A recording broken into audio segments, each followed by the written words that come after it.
The institution of slavery is as old as civilization.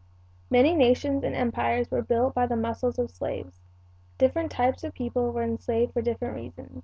In ancient civilizations it was common for slaves to be captives of war because the victors in battle might have found it easier to enslave the defeated rather than killing them. Throughout history, many have found other reasons to justify slavery, including the fact that slaves often deviated from their owners in race, religion, nationality, or ethnic background.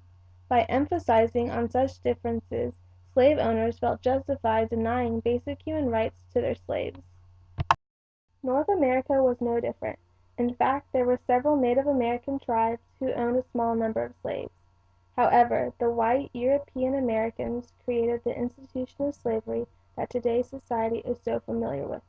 Many people from northern states profited from the slave trade by shipping thousands of Africans to the Americas as slaves.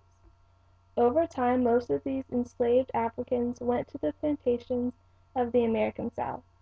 By 1860, there were nearly 4 million slaves in the country. The South was not an ideal place to work for slaves because they were severely mistreated, physically and emotionally.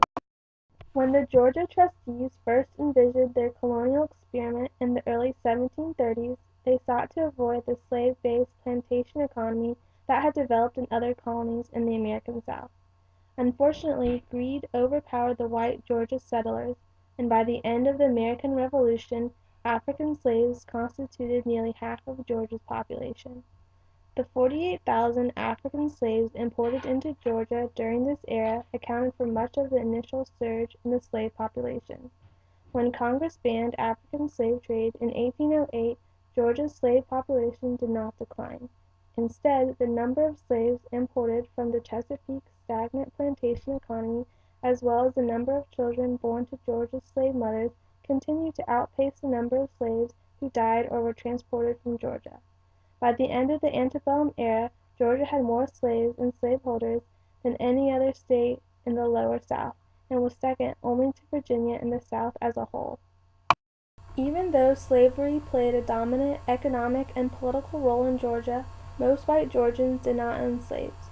In 1860, less than one-third of Georgia's adult white male population of about 132,000 were slaveholders. Only half of Georgia's slaveholders owned more than a handful of slaves, and Georgia's planters consisted less than 5% of the state's adult white male population.